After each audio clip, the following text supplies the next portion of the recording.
Hello and welcome to the BVB update post-game edition of the 1-0 win over Bayer Leverkusen. Borussia Dortmund did not only just defeat a direct rival for the Champions League spots in the first game of the Bundesliga season, but also kept a clean sheet. I don't think anyone but Gregor Kobel would have predicted that. And I'm very content. I'm very happy with this game, especially the clean sheet, but even more so that Bayer Leverkusen went down, because a lot of hate can build up through these 90 minutes. It's curious how that works, but Bayer Leverkusen very, very brutal, a lot of fouls, and I thought they got away with much more than Dr. Felix Brüch should have allowed, probably. But more importantly, let's get to some Twitter takeaways from you guys, and I'll start with Jan Lizicki, and his summary of the game is that Dortmund need a new number 9 for the time Aller is out, that Gregor Kobel is a beast, Nico Schlotterbeck is a beast, that Adeyemi did well in his debut, even though he had to come off after like 20 minutes, that Dortmund are cursed with injuries, Reus is the GOAT, and Rafa Guerreiro is not good enough. My podcast companion Lars Pollmann says, these are two teams reasonably similar in talent, with Leverkusen further along in their development as a group, so these are massive 3 points for Dortmund.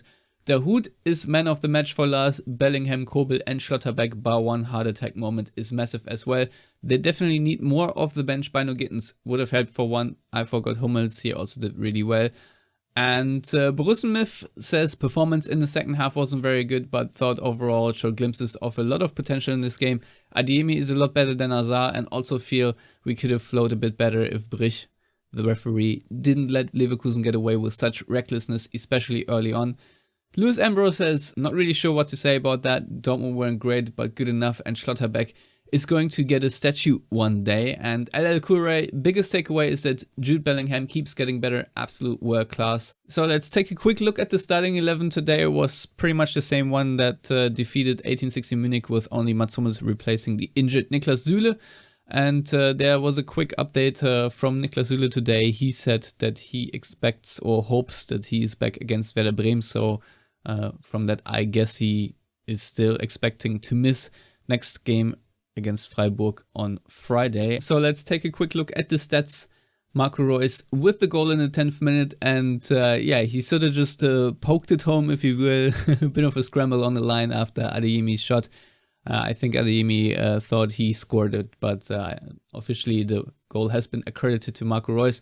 And of course, Lukas Hradecky getting sent off in the 90th minute is just part of the chaos, and I think it was Tapsoba who had to then play goalkeeper as an outfield player. And I must say, I'm a bit disappointed after Hradecky got sent off, because he grabbed the ball outside of his box and VAR caught him doing it, then we had an outfield player in goal, but Dortmund did not manage to produce another shot, even though they had a direct free kick, but Reus sadly completely missed the goal. I just wanted to see Dortmund capitalize on this, but in the end, of course, it did not matter, because Dortmund did get the dub.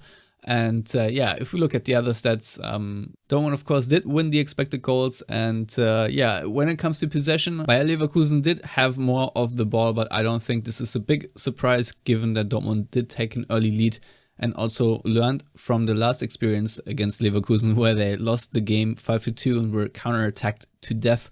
So no surprise there. However, I think one of the absolute key factors of this win is Gregor Kobel, because he had at least 2 massive saves against Patrick Schick, who should have scored arguably at least 2 goals. But Gregor Kobel still managed to pull off 2 world-class saves. The first one he might have not known too much about, but he still managed to hold onto the ball as Patrick Schick basically went for a tap-in, and the second ball that he blocked with a foot.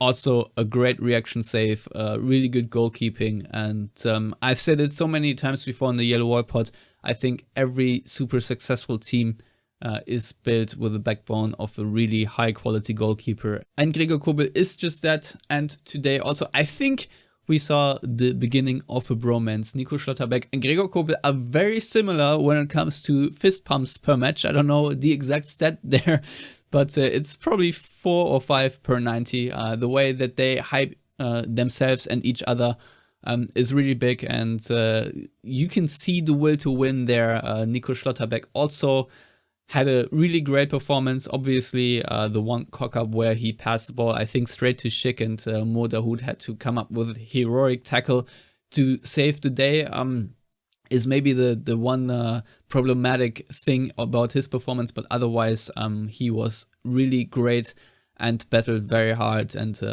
exactly the kind of guy everyone expected, but also loves to see. So I think he's going to be a fan favorite, and between Kobel and Schlotterbeck, I think they have a special connection just because they are very similar in their antics. And another takeaway that I have, and I think we can connect this with this piece of news here, is that Yusuf Moukoko today did not look great. And of course, A needs to do much better. B needs much more playing time because, of course, he does need more practice. And C, the news here is that Sebastian Kehl told Sky that in the next couple of days, Dortmund will make a new striker official. So we have movement there going forward as well. And the last takeaway, of course, today is injuries, because Nico Schlotterbeck was the only outfield player of the new signings left standing after the game. And even he, I think, had his shoulder pop out or something like that, because as I previously mentioned, Adeyemi had to come out with an injury. Alea sadly will be sidelined for longer, and Ashan and Zule both with muscular issues. And after the game, there was, of course, a nice celebration, but you could also see that Karim Adeyemi was jumping on one foot. So I don't know how severe his injury is. For now, I'm hoping, since there wasn't a bandage on his foot or anything, that it wasn't too bad. But yeah, we will have to wait and see. Maybe in the post-game quotes from Edin Terzic or so, we will learn more. But I will bring these later today or tomorrow. But yeah, so I'm very intrigued to see what players, and especially Edin Terzic, had to say after the game. Not forget, it was Edin Terzic's first game in front of a full Westfalenstadion, and so that is certainly a reaction I want to see. And of course, yeah, again, it was a beautiful win.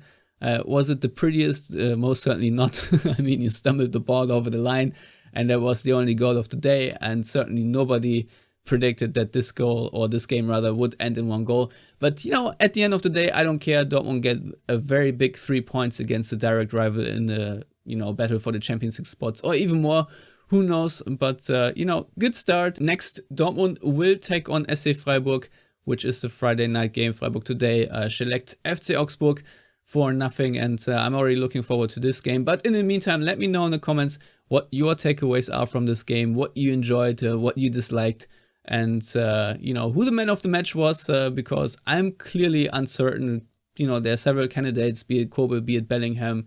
I thought Hummels and Schlotterbeck have a shout. Dahoud had a shout.